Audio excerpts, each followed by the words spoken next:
Ça y est, l'hiver est là et avec lui vient la nécessité de bien prendre soin de sa santé. Nous avions vu que les compléments alimentaires ne sont pas forcément les alliés que l'on croit pour notre santé physique, mais il y a un autre aspect tout aussi important qui est dans la balance au moment où les jours raccourcissent, notre santé mentale. Bonjour à toutes et à tous, ici Emma Hollen dans Futura Santé. Cette semaine, on fait le point sur les techniques à votre disposition pour penser à prendre aussi soin de votre esprit.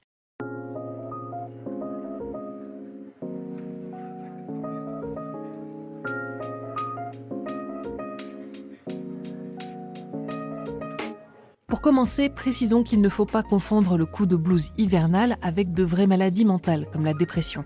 Si vous pensez être dans la seconde situation, il est primordial que vous consultiez un psychologue ou un psychiatre afin de bénéficier d'un soutien et d'un accompagnement adapté. Ces bases étant posées, comment faire pour ne pas subir de plein fouet ce fameux coup de blues hivernal ?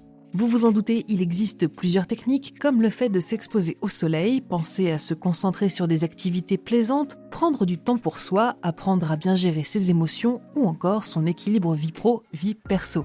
Mais voici 3 méthodes auxquelles vous n'aurez peut-être pas pensé et que les chercheurs préconisent. L'activité physique est la méthode phare pour éviter le coup de blues de l'hiver. Son efficacité est colossale et une récente méta-analyse suggère qu'elle peut diminuer les symptômes dépressifs de 70 à 118% sans faire courir le risque d'effets indésirables. De son côté, la luminothérapie est également d'une très grande robustesse contre le coup de blues hivernal et tous les types de dépression. Une méta-analyse de 2019 suggère que la luminothérapie peut diminuer les symptômes dépressifs, utilisés seuls ou en combinaison avec un traitement médicamenteux.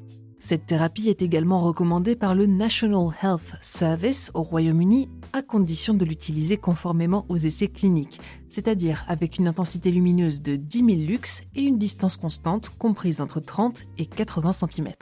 La dernière méthode est encore plus simple d'utilisation, il s'agit de l'exposition à la lumière naturelle. Lorsque celle-ci est disponible, elle est l'un des meilleurs anti-coups de blues de l'hiver, recommandé par la plupart des instances de santé.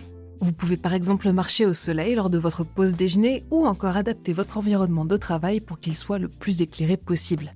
Bien entendu, ce n'est pas parce qu'on est en hiver que le soleil devient inoffensif, alors pensez à vous équiper de crème solaire, couvrez-vous bien, et si le temps et votre environnement le permettent, allez prendre un grand bol d'air frais et une bonne dose de lumière à chaque fois que vous en ressentez le besoin.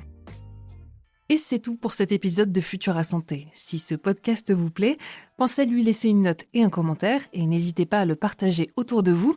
Cette semaine, je vous recommande notre dernier épisode de Futura Tech, lui aussi disponible sur ce podcast Fil de Science, où je vous parle d'un petit robot qui a appris à se faire le café tout seul.